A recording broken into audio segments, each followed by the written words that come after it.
Hi, I'm Sybil Wilkes. Yossi Media is proud to partner with the American Heart Association to shine a spotlight on hypertrophic cardiomyopathy, or HCM, a condition that affects the hearts of many athletes, especially in the Black community. We are so thrilled to be joined by NBA star Jared Butler and college basketball standout turned ESPN announcer King McClure, and they'll share their personal experiences and insights on the importance of heart health. HCM is the most common genetic heart condition, yet many don't even know they have it. We're bringing in some of the best in the business. Dr. Matthew Martinez, Director of Sports Cardiology at Atlantic Health System, and Dr. Rachel Lampert, a top cardiologist at Yale Medicine and leader in sports cardiology. Together with the Assistant Athletic Director from Benedict College, Lorraine Dunbar, we'll explore how we can protect our athletes, raise awareness, and promote preventative screening. October 16th is a World Restart a Heart Day, and AHA's HCM awareness and education in athletes is made possible in part by a grant from the Bristol Myers Squibb Foundation. Join us as we work to save lives and empower our community. Stay tuned. Hello, and thank you for joining us. I am Sybil Wilkes, and we are going to have a discussion today in association with our partnership with the American Heart Association. We're going to be talking about the heart condition, hypertrophic cardiomyopathy, or HCM, which we'll be calling it from here on out. Our very special guests today include a basketball great of Baylor fame and now ESPN college basketball analyst, King McClure. King, how are you? I'm doing great. How are you doing today? I'm doing well, and I really do mean, how are you? I'm really doing great. I actually am. Typically, I like that you clarify because a lot of times when people ask that question, it's just one of those things that kind of like an icebreaker. It's how you doing, but nobody really cares. So Right. the fact that you actually clarified, I was like, I really mean that. I appreciate that, and I respect that. There we go.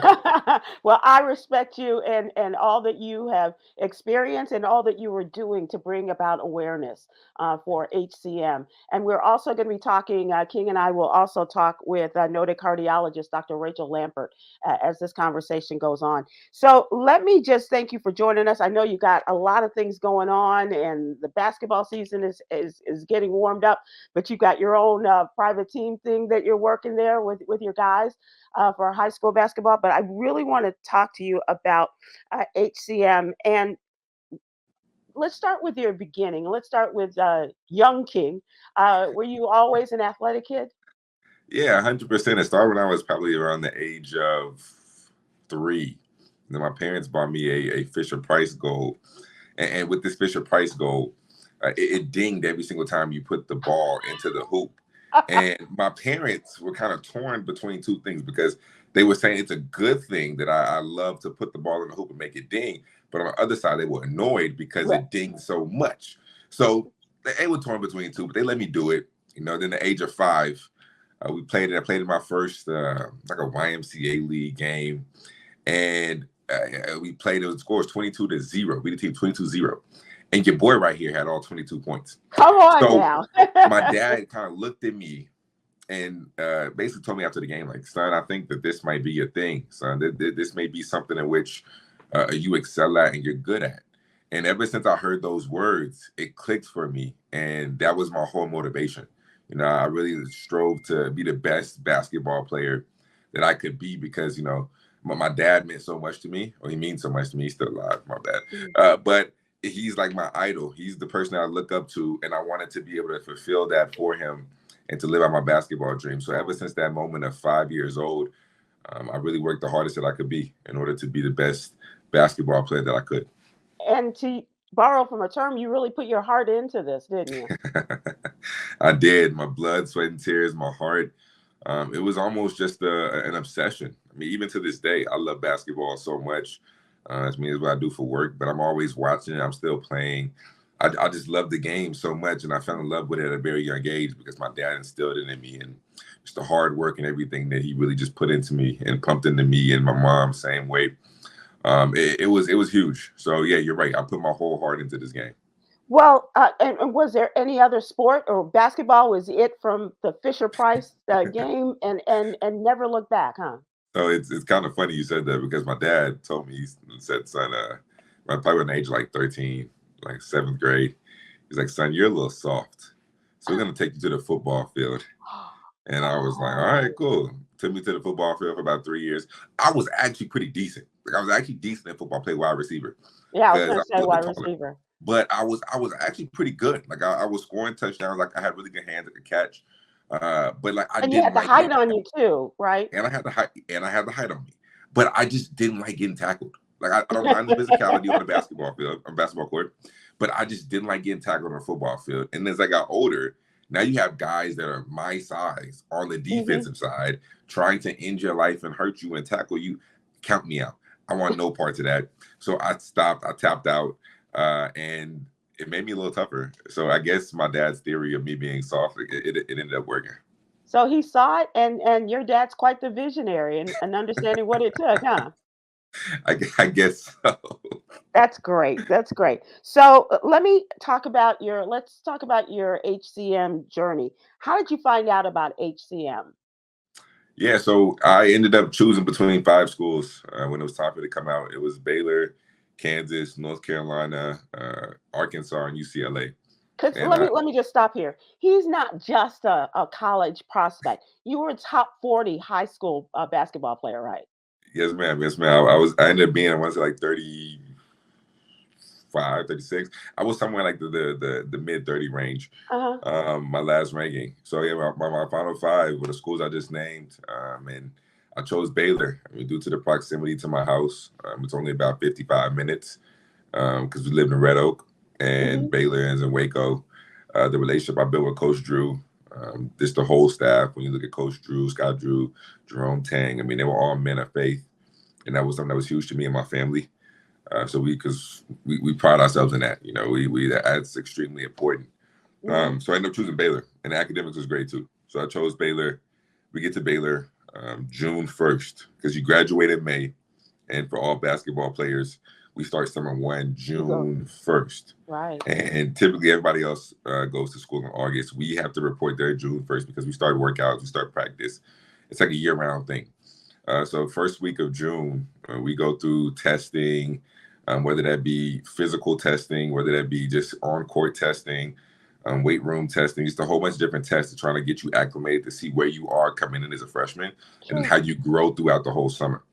So we go through physical testing and we do AKGs and echocardiograms. Luckily, I mean, not luckily, but before me, there was a guy named Isaiah Austin.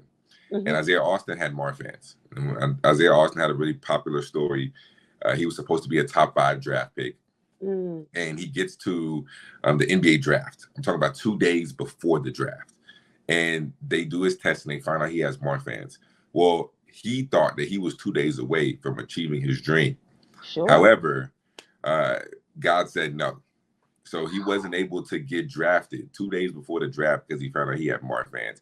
Big story that broke. So ever Yeah. since then, I bring that up because ever since then, Coach Scott Drew made it mandatory for all freshmen to get tested EKGs, echocardiograms to ensure that that doesn't happen to anybody else. So Wow. I got tested. My results came back abnormal. At the time, they didn't know what was going on. We had to go get MRIs done in Temple, Texas, other places. And we eventually traveled to Seattle. We met with the Seattle Seahawks doctor, the same doctor who was taking care of Russell Wilson, Marshawn Lynch, DK Metcalf, like all of those guys. We met with him, and I'll never forget this. And he sits me down in his office. Oh, can Uh, I my, just stop you just in terms of a timeline because yeah, yeah, this is still in the summer before yeah, everything yeah. begins, right? Okay. So, Yes, ma'am. the whirlwind of this, you're going to play college ball at Baylor, and you're gonna excel like nobody's business and come out and be drafted by the NBA and this kind of stops you. But I think God was really in this because first of all, you weren't far from home and obviously close with your parents. And so that enabled you to have that kind of support, right? As you were going through all 100%. this testing. But that's also expensive, isn't it? Yeah. So luckily, I mean, I played at Baylor University, and they took care of everything. Nice. From a cost perspective, they took care of literally everything. And Scott Drew is one of those coaches. I mean, that man looked at me after everything I went through. He looked at me and said, "Hey, if you can no longer play basketball, we will still honor your scholarship and we will find a place for you." So God put me in positions to meet the right people, to surround myself with men of faith, who it's not just my parents as my support system, but now it's these coaches as well. Like I still call these coaches. Like yesterday was my birthday, and I got a thank you. I got a text and call from every single one of those coaches on my birthday. If I need anything, they're texting me, "Hey, I got you," or they're just checking up on me. "How you doing? Like, I love you." Yada, yada. Like we end all our conversations by saying, "I love you." And I know as men, that's not something that we do. We don't do that. We don't say those words. But it's a genuine family atmosphere at Baylor and with those coaches and what I built with them. So it's real. Yeah. It's 100% from the heart. Yeah. Did you have any symptoms before you were tested with the EKG? No, ma'am. No, I've never had any symptoms. I never felt anything. I didn't even know what this disease was. So I had no idea. When I was told the news, I was absolutely shocked.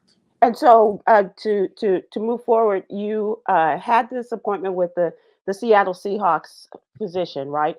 And what did he tell you? Yeah, I mean, he sat me in a room, and basically, to summarize his words, this is his words. Summarize, son, I've seen this a few times, and every single athlete in which I've seen this case in, they're no longer playing their sport. He was like, based off of the measurement of your heart, I'm surprised that you're still alive. Wow. And if you continue to play basketball, you will probably die. My God. Dang.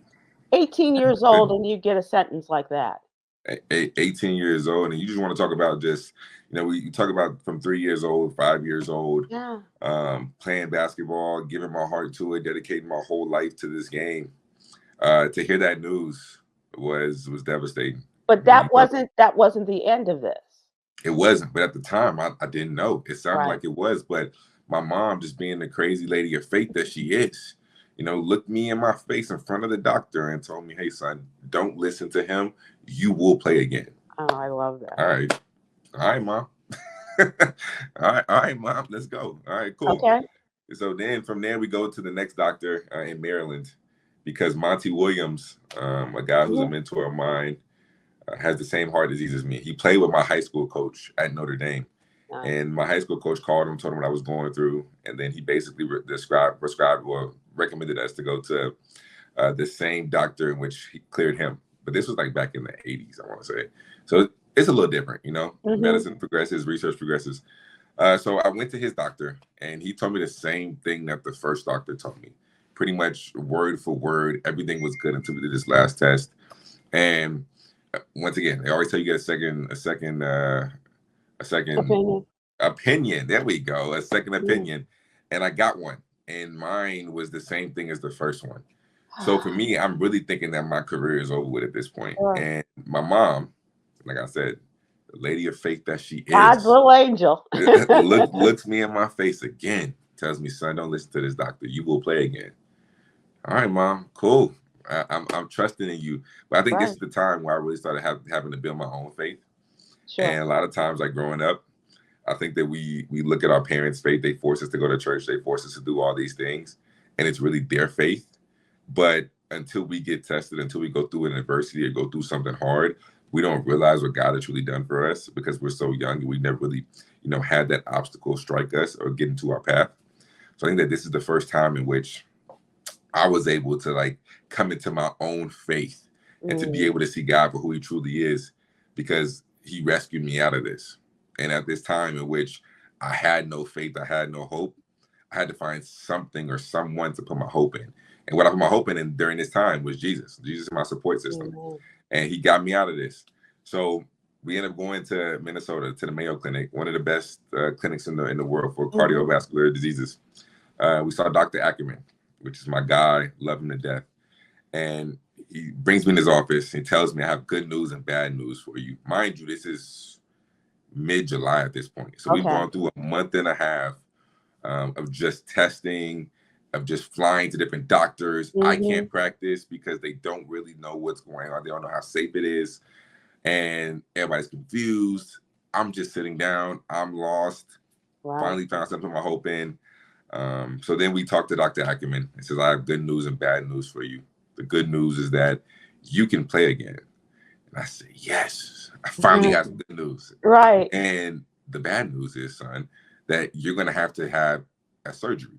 An internal cardiac defibrillator is what he called it, or what it is called, ICD. You have to get that placed inside of you. And what that is you've seen the big defibrillators, and if anybody flatlines, they come out and like shock you, like the paddles. the paddles. They shock you, bring you back to life. So this is an internal one that monitors my heart. So I have a machine that is kind of by my bed, and it reads and picks up on it. So if something is abnormal in it, it'll send like a signal or a wave to. I'm not really good with technology. Send something to Minnesota, and then they'll be alerted. But if I would have ever flatline, something would have ever happened to me while I'm playing basketball, it'll shock me back to life. I've never, ever had it go off. Knock on wood. Thank you, Jesus. It's never, ever, I don't know if it works, basically, because I've never had to use it. But it's basically a safety net for you as an athlete. So we got that put in, and my recovery was about like a month and a half. And I ended up playing in my first game. My first day of official practice was my birthday, October 1st. Wow. And the first game was November 12th. I ended up playing in my first game in college against Stephen F. Austin. And I had 12 points. And it was a blessing. It was a surreal feeling. Number one, to play college basketball, which was my dream. And number two, after everything I went through that summer, just to be able to be back on the court, it almost gave you a new sense of perspective. I bet. Just being grateful, being grateful for the things that we take for granted every single day, like going to practice. Yeah. And as an athlete, we dread practice. So it gave me a new perspective. It gave me a new perspective. Do this, right. Yeah. Yeah. Yeah, I can still play. And God allowed me to be back out here. So now that I'm out here, I'm going to give everything that I have to this game, even more so, because I know what it's like to take away. To people to know about this disease as well. Yes. So we're going to talk if you will hang with me, and we're going to turn to Dr. Rachel Lambert. She is a noted cardiologist, and we're going to talk to her about HCM and you guys, any questions you have or you want to point out, for sure. But you have a fan here in Dr. Lambert. Just want you to know that. Welcome, Dr. Lambert. How are you?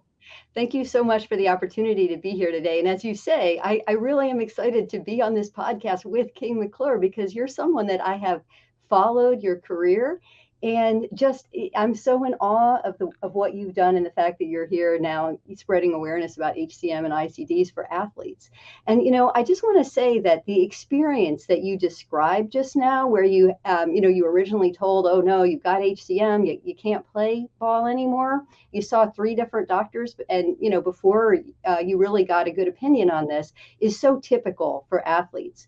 And, the reason why that happened to you was because for a long time, professional society recommendations said HCM, no more sports, ICD, no more sports. And those original guidelines were based on sort of people's hypotheses. We didn't have any data on whether or not it would be safe for people like you to go back and play basketball. But they were hedging their bets, weren't they? Well, so at the beginning, right. So a lot of people, they're just conservative. They say, we don't know the answer, but there were people like yourself and a few others before you, since you, who, between you and your parents, that story you told about your mom is also really typical, the parent that won't take no for an answer for their kid, and so, a few people like yourself kind of went ahead and did it anyway. And, that was with the backing of people like Dr. Ackerman and others like him. And we've since that time, we have been able to actually gain data. We've gained data. We've done a study on athletes who had defibrillators who continued to play. And in some people, those defibrillators did go off, but in many of them, they didn't. But even the ones that it did go off, they did okay. They continued to play their sport. They nothing bad happened to them. Not that we don't wish shocks on anyone, but they did okay. And since that time, too, we've also done some research related to individuals who have HCM with or without defibrillators, and shown that the people who were exercising more vigorously did okay. So I think, you were one of the first people doing that and sort of bucking that trend. And I think you've really paved the way through your experience for other people to be able to maybe not have such a difficult time at the beginning. Dr. Lampert, let's go back a little bit, and I just in my my very limited understanding of HCM, and I've been told that this is a thickening of the heart muscle. So, what does that mean for the functioning of our hearts and young men and young people like King? So hypertrophic cardiomyopathy is a genetic. It comes just rolls off your tongue. Right. HCM, it is a genetic cardiomyopathy, meaning a problem with the heart muscle, in which, because of these different issues with the genes, the heart develops to be more thick than it's supposed to be. Now, for many, or actually most people that have HCM, the heart is pumping okay. And so you don't know you have it, similar to the story that King told, that it was only when they did the EKG and the echo that they found it. Some people who have very severe cases of it, or other sort of types of cases of it, can become symptomatic. They can be short of breath, have difficulty doing the things that they want to do. We now just recently actually have some medications that when that type of symptom develops can treat that. But most often it is asymptomatic, the way King described earlier. The concern is, and always will be, that when that muscle becomes very thick, it can impact the heart's electrical system in ways that can set people up for dangerous heart arrhythmias. And that's why King received the defibrillator. Now, when someone has HCM, not everyone is at risk for developing dangerous heart arrhythmias. Basically, what we're talking about is ventricular fibrillation, cardiac arrest. And so there's a series of tests that we do that define specific characteristics. So for many people, the testing that we do can define, yes, this person is at higher risk and should get a defibrillator, as King did. Other people might have HCM but not be at as high risk. But the most important thing when you get that diagnosis is to go to the type of expert that understands HCM, knows what tests to do, and knows how to determine, is this someone who is at high enough risk to get an ICD or not? So that's really the most important thing when you find out you have HCM, is to make sure that you meet with an expert who can really do that risk assessment with you. And how does this, and you mentioned arrhythmias, but how does HCM differ from having an arrhythmia or myocarditis is the question. So myocarditis is a different type of problem with the heart muscle. So in HCM, it's a genetic problem that causes the heart to get too thick. And then as the heart muscles are getting too thick, that creates disturbances in the electrical system. Myocarditis is a different problem with the heart muscle. Basically, myocarditis is an inflammation of the heart muscle. That can also lead to the type of electrical disturbances that cause ventricular fibrillation and cardiac arrest, but it's a very different type of problem with the heart muscle. Myocarditis is what we call acquired, meaning you don't have it from birth. You either get it often because you get a virus or a post-virus. There's other types of things that can cause myocarditis. King, were you aware of the genetic possibility on having this in your genetic makeup? Yeah, so what's actually interesting about that is that it is a genetic disease, and we did the genetic testing with my mom and my dad, and neither one of them had it. And that's why I was like, man, this has to be God, because nobody in my family, like my sister has it. My sister got tested, she doesn't have it. My other siblings got tested, they don't have it. I was the only person to have this disease in my family, and I was like, man, how unlucky am I? Right? But that was the first perspective I had. But the real perspective is, this was God getting my attention and bringing awareness to a situation or to a disease in which, I can be able to help the next person. I can be able to shed a light on something that I didn't know what it even was. A lot of people don't know what it is.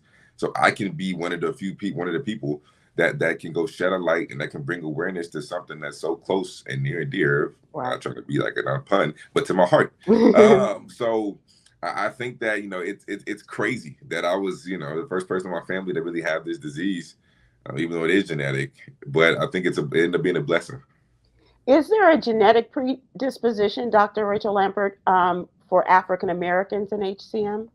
That's a question we don't have perfect answer to yet, but probably not. It's probably not more prevalent in African Americans than in other populations. It's really something we need to pay attention to in all populations. And what about heart screenings for young men and women going into college sports? Do you recommend that they go through the heart screenings? I know I asked King about the cost of this, but obviously it's something that may be able to help people. There may be an organization that can help them get these screenings that could perhaps save their lives. That is a great question, Ms. Wilkes. This is something that's very controversial in the cardiology community. The American Heart Association recommends that all athletes undergo a history and physical prior to participation. So it includes their own symptoms, it includes whether they have any family history of sudden cardiac death, and a physical exam. Now, there are many data that suggest that when you do add an EKG to that process, that you do pick up more abnormalities. Mm-hmm. Probably King's abnormality would not have been picked up on just a history and physical. The NCAA has gone back and forth on whether to require EKGs for their schools. At this time, what the NCAA has said is that all schools should do histories and physicals, and many do choose to do the EKG. At this time, it's somewhere over half of schools do add the EKG. My school does, and I also, facilitate some other colleges in my area to do that type of screening. That would be the Yale School of Medicine. Yes, so we do it here at Yale, and I also work with some other of the colleges here in Connecticut. So you may say, well, like, why not just do this if it's clearly picking up more abnormalities? And I think you hinted at the cost there, Ms. Wilkes. It's really the cost, and it's the initial cost, but it's also about the downstream testing. So can you describe a pretty smooth process where they found the abnormal EKG, you had the MRI, and things kind of move forward relatively smoothly, but it's really that downstream testing where kind of the wrench can get thrown in the works, and that can be difficult.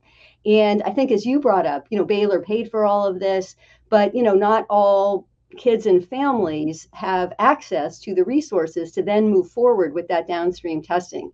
And so ideally, yes, I believe certainly we would be doing ECG screening in everyone. And as I say, I try to work with schools in my area to set up systems so that it goes smoothly. But I think the reason why it's not universally recommended by AHA, by NCAA, is because of the resources needed to make sure that downstream testing happens. Before I let you all go, and I want to thank you for your time, this just fascinates me. But King, you have a foundation, and what is it called, and what does it do? Yeah, it's called a King's Heart Foundation. And Dr. Lampert, it's actually interesting you said that, because that's one of the main things that we discuss is how do we bridge that gap? How do we bridge that gap between, because I want every single player to be safe when they go play their sport. And I've heard of too many times in which high school players just collapse and drop dead and pass away on a field, on a basketball court. And I personally don't think it's okay. I mean, it's not, nobody should. And I want to be somebody that can help change that. So that's one of the biggest things that we try to fight to, figure out. Like, how do we make this mandatory? But then how do we bridge that gap between, like, I was blessed enough and fortunate enough to go to Baylor, so they paid for it. So then how do we provide the resources to allow kids who, have this disease? Because the more we test for it, the more we're going to find it. So how do we allow kids to have those same resources that I did? It's one of the biggest problems that we're trying to solve, trying to figure out. And that's a problem that we have in a number of different areas, but certainly you are addressing it in your area of interest, and that is close to your heart. And I'd love to hear more about your foundation another time too, King. And so how can people find out about the foundation, King? Yeah, so right now we're brand new. So we literally have only been launched for about a week. Oh, wow. Okay. Right, yeah, literally been launched for about a week. But we're brand new. Right now we met with a few people, but as far as the website is still under construction. Not even gonna lie to you, I'm being very vulnerable. So can we follow you? Under construction, Yeah, you can follow me. Follow me at King Don McClure on Instagram. Dr. Lampert, I would love to be able to connect with you. Yeah. Introduce you to my parents because they're the ones really heading this, and we're all super passionate about this, and it seems like we're on the same goal, we're on the same wave. Yeah. So I would love to be able to connect with you and see if we can. Mom. I know, right? He was really the mover and shaker on this. Yeah. And King said that his mom and dad both played such a vital role in this. Yes. And you got to have a support system. You got a great 100%. team there, King. Dr. Rachel Lampert, I want to thank you of the Robert Berliner Professor of Internal Medicine at Yale School of Medicine and Director of the Sports Cardiology Program, also at Yale Medicine. Thank you for your time, for your expertise, and for your passion in this. We really appreciate it. How can people follow you, Dr. Lampert? I can't, I'm not on social media, but if you'd like to contact me by email, I'm always happy to be in communication with anyone. Okay. And also I want to thank the American Heart Association for putting us in touch with you, as you are a great member of that team. So thank you so much. And thanks to AHA. And King, it's just been such a pleasure talking to you. I wish you all the best. And what you're doing now is making a difference for so many people. So thank you so much. Man, thank you for having me anytime. And can I just say, bless your heart.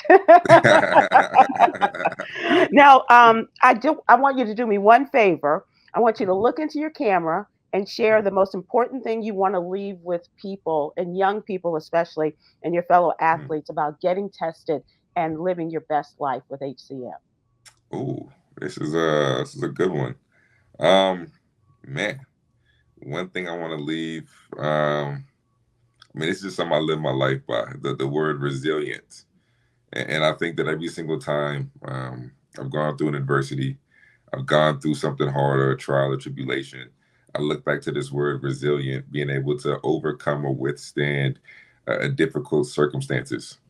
And it's not about, how or if you go through an adversity. It's when you go through this adversity. And I hope your adversity isn't like mine. I hope it's not anything that's, life-changing or potential, life-threatening disease. But regardless of how big or how small your adversity is, how you respond to it will ultimately determine how successful you are in life. You are a great example of that. Thank you, sir. Thank you, Dr. Lampert. And we're inviting everyone to please stay with us as we continue our discussion about HCM.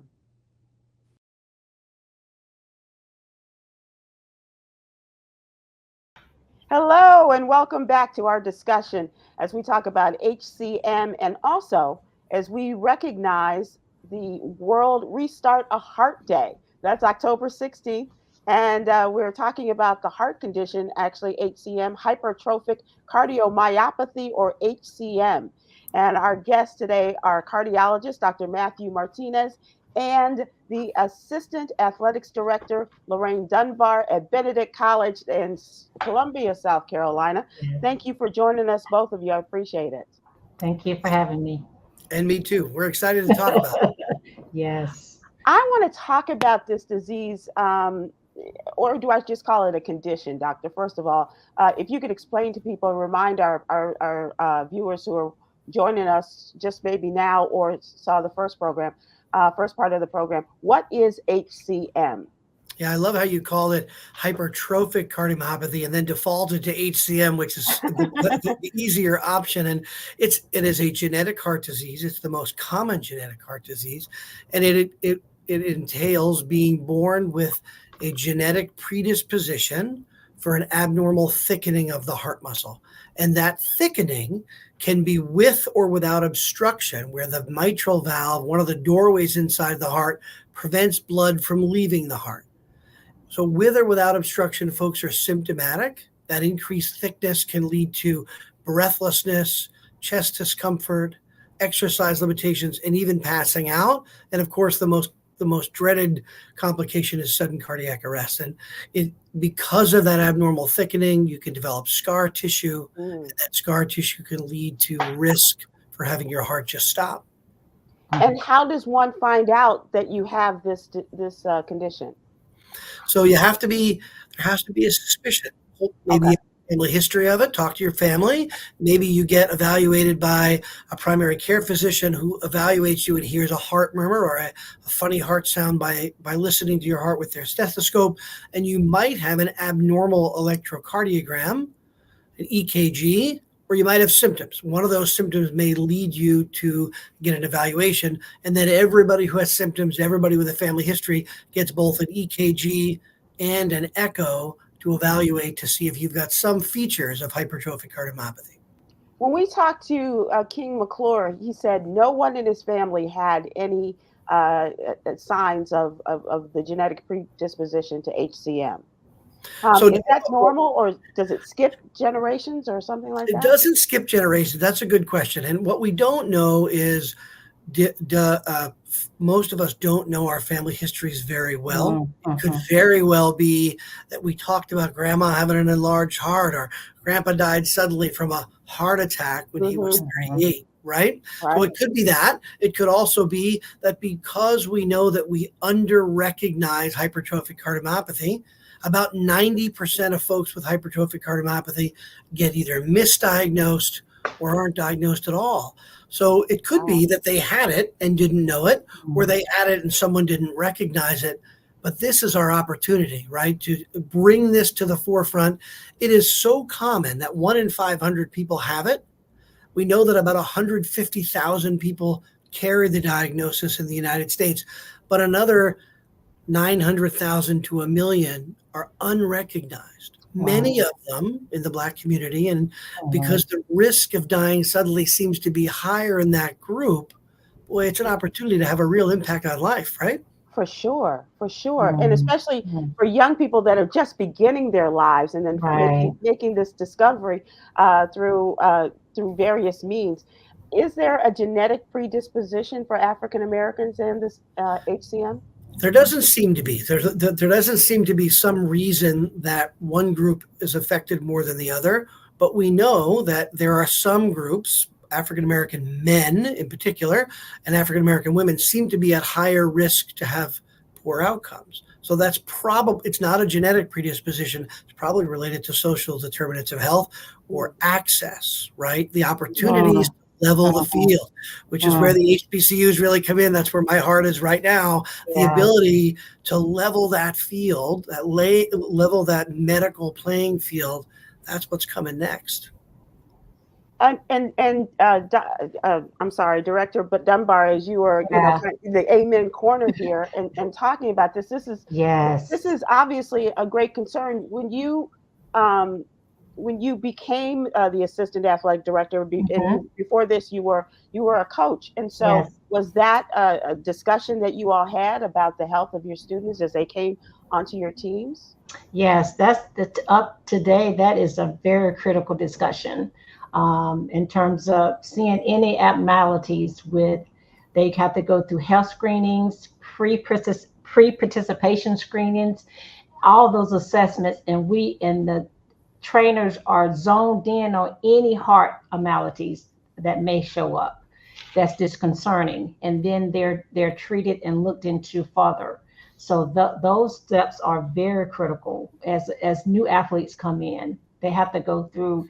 Not only that, before they even get into the college, they have to present a health physical. So somewhere down the line that we may pick up something irregularly that we can pay attention to. But one thing the doctor said that really got me in the amen corner, and he talked about resources and disparities among young African Americans before they even get to college. I think we're at a loss in our communities to have proper health care, to have proper nutrition resources, and all of that. To me, that ties into just the wellness of an individual. Not saying that may bring on the HCM or anything like that, but I think it plays into our ability to know what's going on with our bodies. If we don't go to the doctors, if we don't get regular checkups, if nobody cares whether we get regular checkups, you know what I'm saying? By the time you reach college, you may have something underlining that's already there that you never saw before in your 17 or 18 years. And then you come to college and bam, you got an irregular heartbeat. and and it's gonna affect your ability to even participate in a sport. And And that's and Dr. Martinez is nodding in agreement. And Doctor, some of these things that they may have come across, such as loss of breath, or feeling winded after a practice or whatever, and kids, being kids, will just kind of brush it off, go, I'm not in playing shape, or something to that effect. 1,000%. So that's the issue, right? Because we tell them you got to play through adversity. You have to, you got to man up through this, right? So when you're telling them that, and then there's a point at which there's some symptoms that are not getting any better. You're not getting it in shape. The symptoms are progressing. They're getting worse. I think of this in three parts. And I think the first part is, how do we evaluate athletes? We evaluate them in high school and college, number one. Number two, how are we protecting them once they're in college? So that's where emergency action plans, AEDs, are a critical life-saving measure. That's really the best way to make sure our athletes are safe. And then the third part is, what do we do when we find it? Are we just going to disqualify people? Because if we're just going to disqualify them like we did in the old days, where we weren't creating a plan, if you look at leagues that are disproportionately non-white athletes, African-American basketball players, soccer players are disproportionately Hispanic and African-American. So you're going to be then disqualifying a larger group of folks because they don't have the same level of resources. And that's never been okay. Got it. In terms of these screenings and things, what steps are the schools taking? AD Dunbar, in terms of screenings for your kids that are coming in that they may not have had in high school, but talk about the importance of that in your particular schools, and how does this differ, and how does that work for kids who may not have had this kind of opportunity to have the full body workup before they got to college? Yeah. We partner with our big conglomerate medical centers in Columbia, South Carolina. It's the biggest one around. It's called Prisma Health. And so that's our main partner. So we have staff members, which athletic sports medicine trainers, that are assigned to us from the Prisma. So they are actually and the doctors, they are the first contacts with our athletes. They do the in-depth physical screenings. The doctors, they go to the doctors check them out, do all the in-depth screenings. They do, if they notice anything that's irregular in terms of the heart, then they would do further assessments with the doctor, individual assessments with the doctors. So that's the kind of the first step. Sadly to say, like the doctor just mentioned, well, what happens if it happens? What happens when we find it? What happens when we see that there is some irregularity with an athlete? Okay, what's next? What do we do? Okay, we do assume that treatment from that point as a school and the institution, we do assume that treatment, but what a blow that is for that athlete. Right. To know for the first time. Well, you should all have a Dr. Martinez on your staff. He knows what the next steps are to keep these kids alive and playing. Exactly. Right? And that's the part that I think that we need more education with. We need more prevention and intervention when it comes to those steps. When you get to that step, okay, what's the next step? What do we do? From an institution standpoint, I see that we would need more education around how do we keep that athlete in the game. Is Benedict unusual in your partnership with the medical organization? Unusual? Is it unusual, or is that standard practice? That's a standard practice. Yes, it's a standard practice, and we have medical doctors assigned to our school, to our athletic department. So they treat any injuries that come through, any surgeries, anything heart related, or anything. Have you come across something like this? Actually, we do. Yes. You have. Okay. All right. Yes. We've had athletes that come that they kind of scary that something is not quite right. There's an irregular heart rate or a heartbeat. So then they're screened a little tighter. So I won't say that we don't see them. We have seen them. Sure. To what degree? Not to the degree that they probably can't participate. I hadn't heard that yet. Right. But we do have some concerning athletes that we kind of hold off and really look at real closely. Dr. Martinez, let me ask you, what can we do to spread the word about the importance of this condition, and as well as the medical equipment that is required to detect it? I mean, we have people who have a whole medical conglomerate at their disposal, right? But not every HBCU they have this.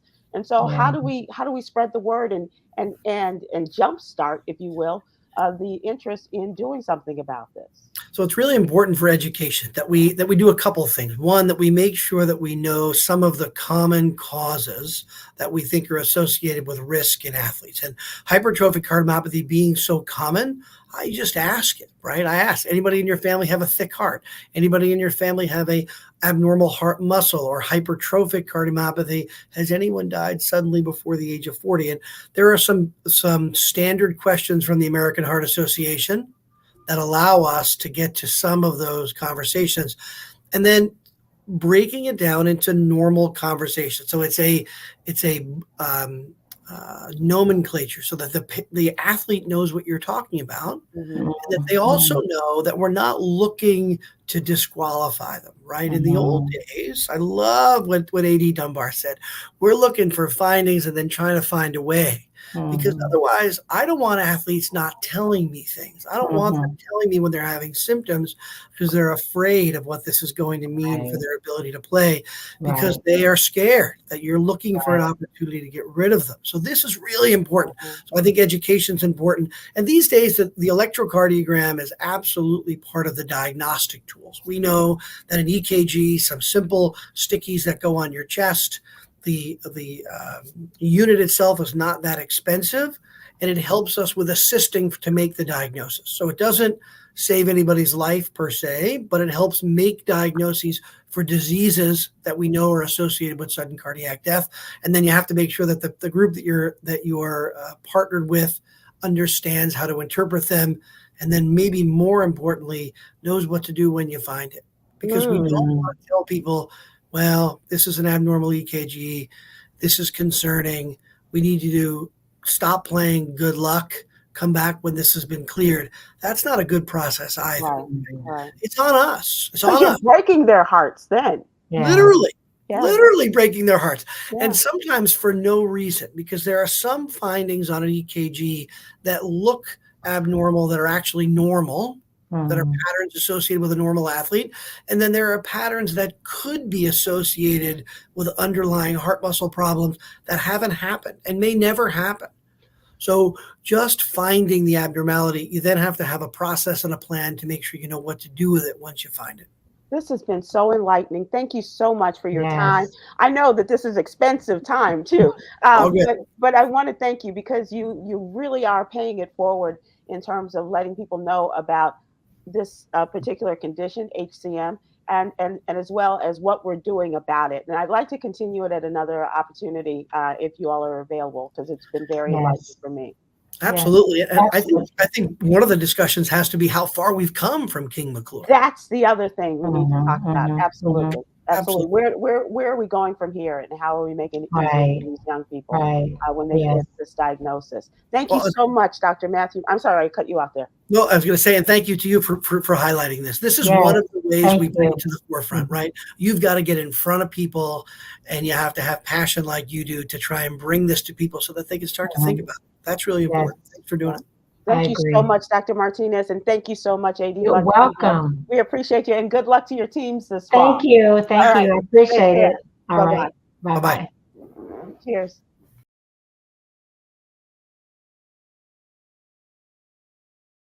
Hi, welcome back to our conversation about HCM. We are continuing, and we've had really interesting conversations, starting out with King McClure, ESPN analyst, and also one who knows a thing or two about HCM, as well as others. Dr. Rachel was on with us, and if you missed it, please go back and check it because Dr. Matthew Martinez and the assistant athletic director, Butler, has also been very enlightening in our conversations about this and how it affects African Americans, as well as what is going on, what's happening in the HBCUs around the country, and how they're stepping up to do more in terms of the health of our athletes.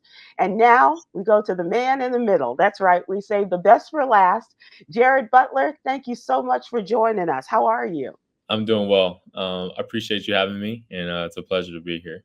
Jared Butler, the name sounds familiar. Baylor basketball great, and now a member of the Washington Wizards, a guard there.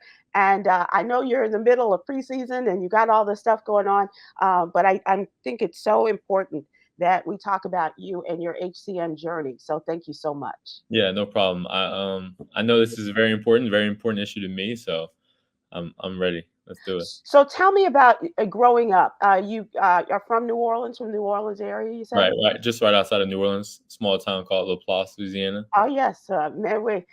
So were you an athletic kid? Did you play a lot of different sports, or were you always focused on basketball? Yeah, super athletic. I feel like a kid can't grow up in Louisiana without playing sports, and so I played basketball, football, baseball, even for a little bit. So yeah, I did the whole nine. You probably were too young to even know about the New Orleans Jazz at that time, huh? I mean, New Orleans Jazz is like, oh, you talking about the team, the Yeah, basketball team? yeah. Yeah, no, I was Not not. the music style, but the basketball team. Yeah, I know I was not around during that time, but so I'm a Hornets. I grew up in the Hornets area. Oh, okay, Yeah. excellent. And during the MJ period? No, more like Okay. Chris Paul, Tyson Chandler, that kind Oh, of. okay. Yeah. When they had a real team too, huh? Okay, so you played a lot of different sports. Did you play football? Did you? Yeah, so I actually played football up until my senior year of high school. It was a big part of my life, and I enjoyed it so much. And I was kind of like indecisive of whether or not I was going to play basketball or football for like full time or in college. So, but it turned out to be basketball. But yeah, I played football. Excellent. So, what made your final decision when you were in high school say, "Okay, this is the sport I'm going to concentrate on"? What was it? Was there a moment, or like I wouldn't say it was a moment, but I felt like in the summertime, I gravitated towards basketball, doing more basketball things like AAU and travel basketball. And then the offers that I had in basketball were just at a higher level. And so I just felt like basketball was just kind of the way to go. And I felt like it came a little more natural than football did. So. And how did you decide on Baylor? Ooh, that's a long story. Long story short, my final two schools were Baylor and Alabama. Okay. And I originally chose the University of Alabama, and then I found out I had HCM, and then it kind of led me to Baylor, if that makes sense. So it does, because the way King explained it was that there was an athlete before he got there who had HCM, and the coach of the team was so aggressive in making sure that all of the players found out what their health status was, and especially their cardiac status, that he made sure that everyone was a part of, it got all the screenings and what have you, in order to be up to date and everybody know where they stood in this, right? Yeah. So kind of going off of that, at the University of Alabama, we kind of went through a similar test that you would go through, I guess, for all athletes, but not all schools would do this. But I got like an EKG, full workup. And then that's where I figured out I had hypertrophic cardiomyopathy.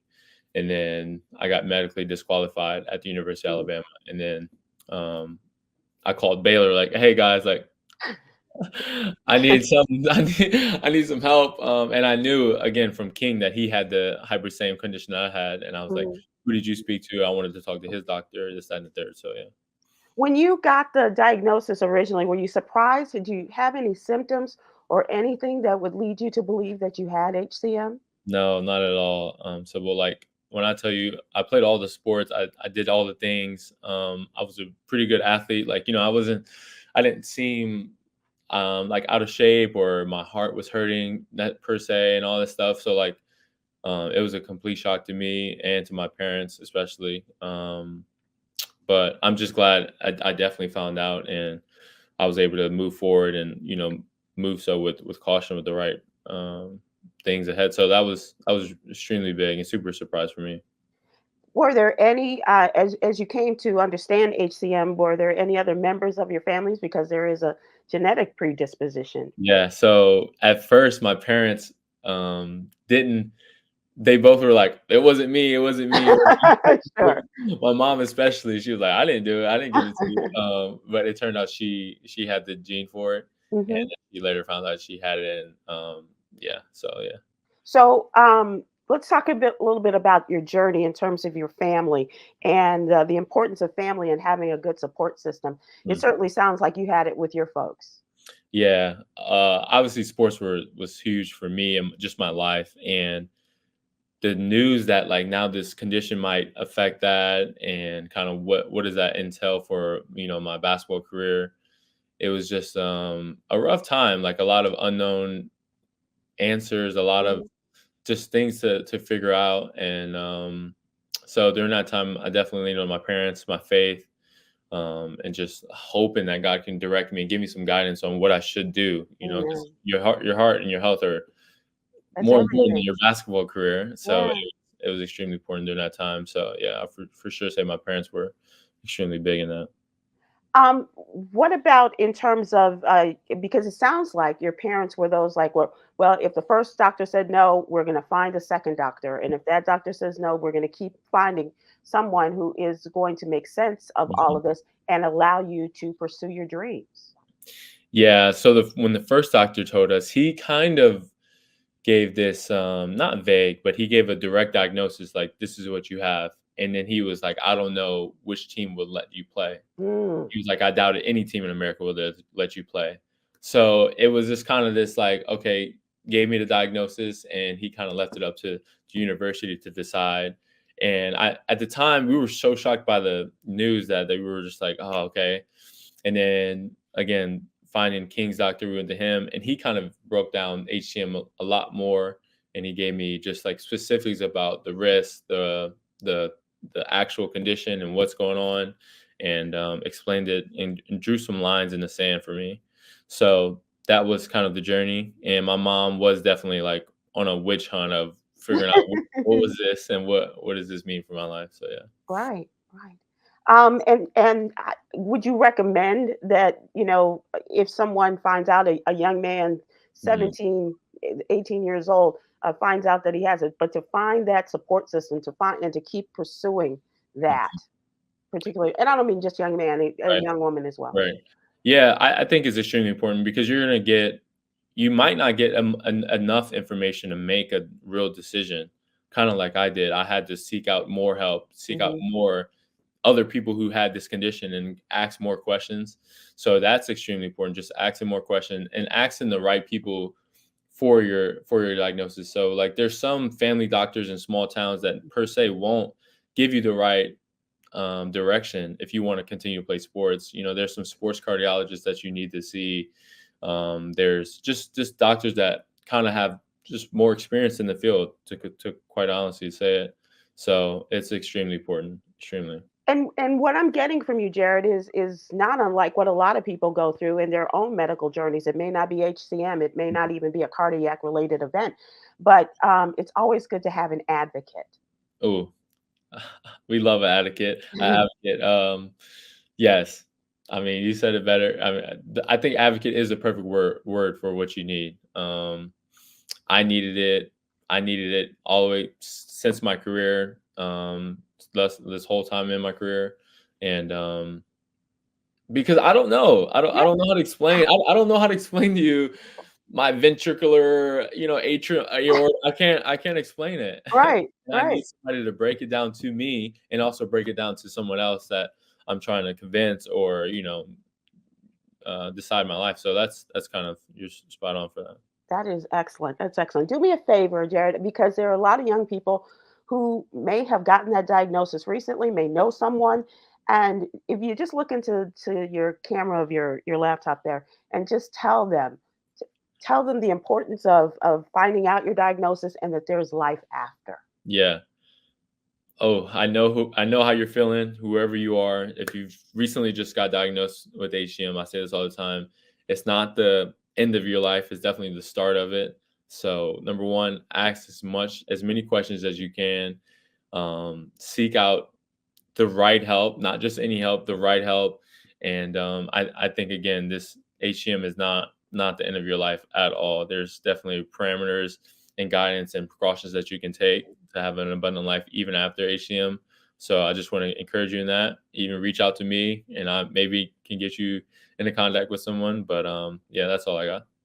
Dr. Matthew Martinez spoke very highly of you. He's a big fan of yours and the way that you have moved through this process. And I think that partnership is key to a lot of it too. Yeah, Dr. Martinez is big. I mean, he came kind of later in my basketball career, but he was like almost like the last leg of my relay race of life. So he's been good. That's awesome. Jared, thank you so much for joining us as we are here to recognize World Restart a Heart Day this month in October. And you are a real example of a fine, upstanding young man and a great example of fighting against the odds, finding your answers, and coming out on top. Thanks, Sybil. Appreciate you having me. Yep. Thank you so much. And blessings to you and your family. And also great luck in this season. Thanks. Because the Bulls could use you or the Dallas Mavericks. I'm just saying.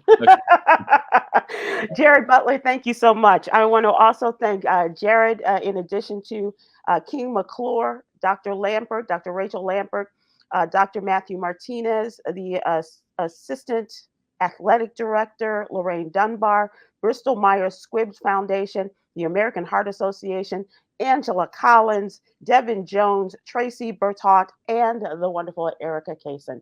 Thank you so much. And to our staff here at Yossi Media, we appreciate you. Thank you so much and be well.